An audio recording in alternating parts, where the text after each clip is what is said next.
Welcome, everybody, to yet another edition of the Exit Lane podcast. My name is Ron Ipach, and my partner in crime on the screen with me is Gerry Frank. How's everybody doing?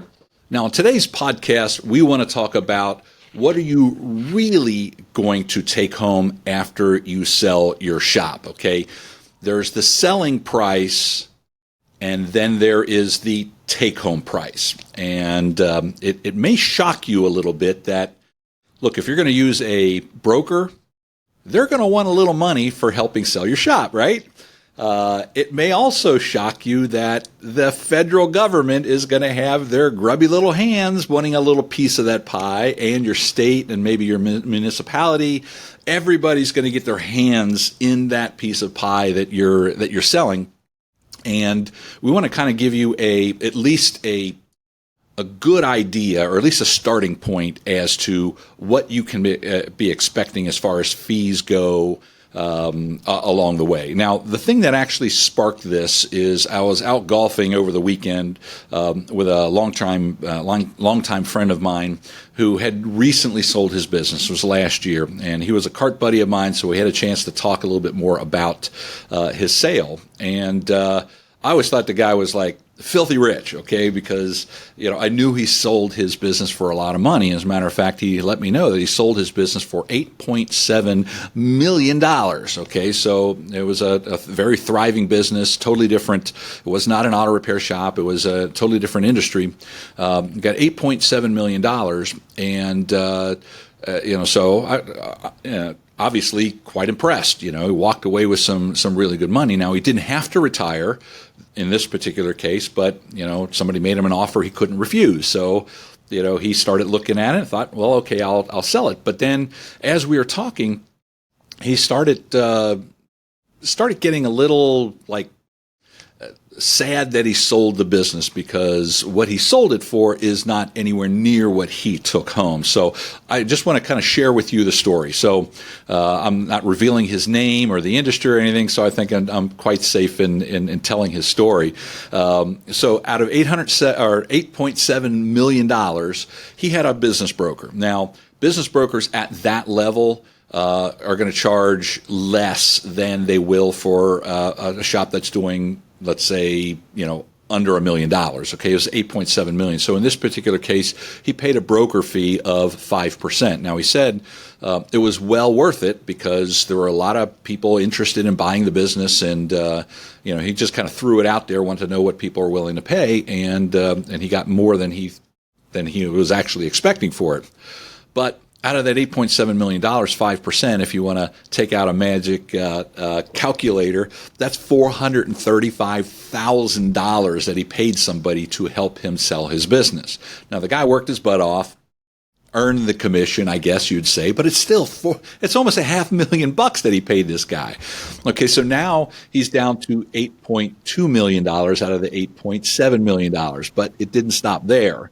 Now, he had to pay 20% capital gains, which currently that's about what it is. He was making over $500,000 a year, his household income, so I think it's like 20% federal capital gains, which turned out to be $1.6 million. Ouch.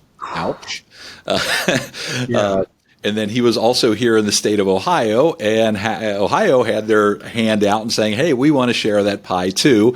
And they took in another 3%, which is another $247,000, $250,000 Ohio took, because he did the pleasure in Ohio of, paying his taxes, and he paid a lot more. And he had an in-house legal team, but he had brought on an extra legal person and paid about $10,000 in legal fees. So out of that $8.7 million, he was left with $6.3 million. Now, before you start, thinking that world's, just going to sing the blues and everything, he also then told me that he had a partner in his business. It was a 55-45% split. And I know a lot of you guys have partners in your business, people that may be invested in the business, and you gave a certain percentage, so you got to take that in consideration. This one happened to be a founding partner with him, 55-45. So after his partner took the 45% share out of that $8.7 million, he was left with about $3.5 million. Now, again, that's still really good money. That's life-changing money. But he actually, what he told me was if I would have considered that up front, now he knew there was going to be fees and things like that, but if he actually worked out the math, he probably wouldn't have sold.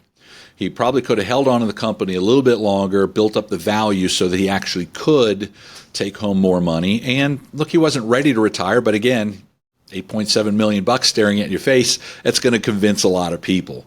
So, in hindsight, maybe things would have been a little bit different, but he still walked away pretty good. So I want to let you know that that's the reason why we're doing this. And before we get any further, look, Gerry and I, we're not accountants, we're not lawyers, we're not, investment advisors or anything like that. We want to make it very clear what the purpose of this is just to kind of light that little match underneath you so that you go and talk with the right people and put a plan together before it's time to sign on the dotted line and actually hopefully know the bottom line price before you settle at that top line price.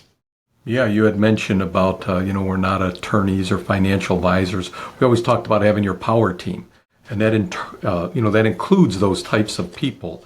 And what I like about it is what you said, Ron, is do the calculations now rather than later. And it's like, oh, darn, now I got all of this. And, trust me, Uncle Sam will get their money. The broker will get their money. So let's kind of maybe bring it down to a more realistic figure for maybe a shop, average shop. Yours could be bigger. Yours could be twice that size, 3 times that size, maybe a little bit smaller. But let's just go with $600,000 because that $8.7 million is really hard for me to wrap my head around. It just seems crazy. Would we all be that lucky to get that kind of money for the business? So, a $600,000 sale, you're selling your shop for $600,000. I find most of the time you're going to go through a broker. I didn't. We can get into that a little bit. I didn't have to pay a brokerage fee or anything like that because I was fortunate enough to find my buyer.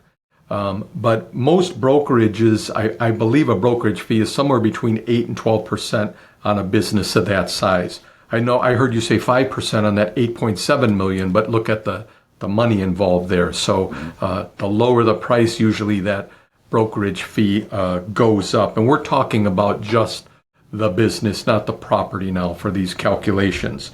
So 10%, that's about 60 grand. You're going to be writing that check. 10% of that 600,000 to that brokerage fee.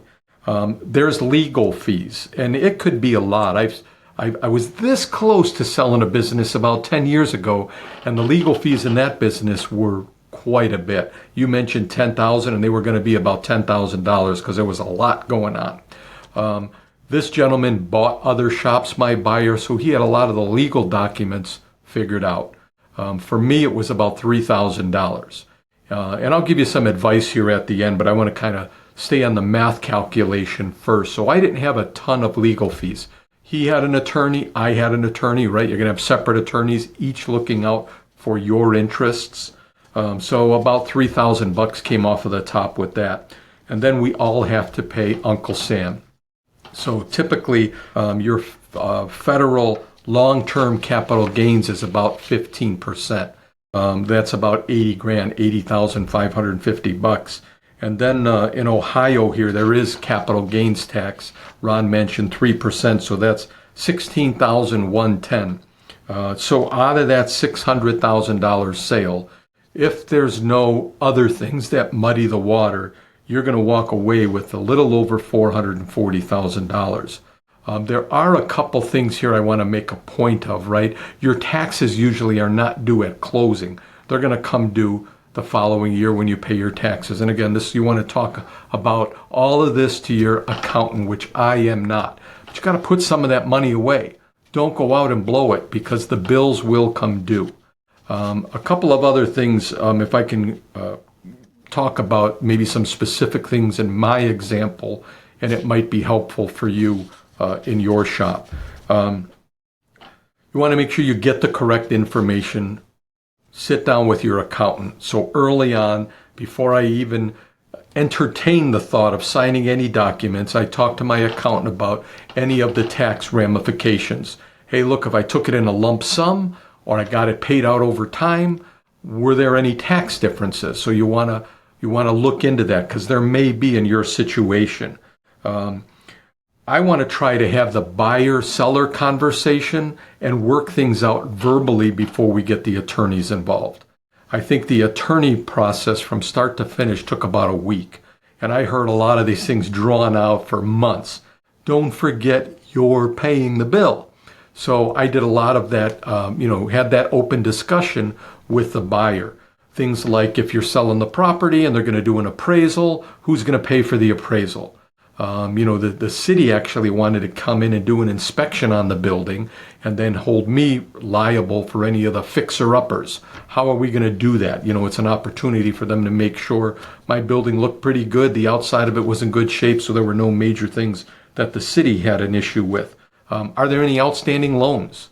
Maybe you have a mortgage on the property. If you're selling the property, that's going to come off the top. But what about equipment loans? Maybe you bought that new alignment machine, anything like that. All of that's going to have to be paid for before that business transfers.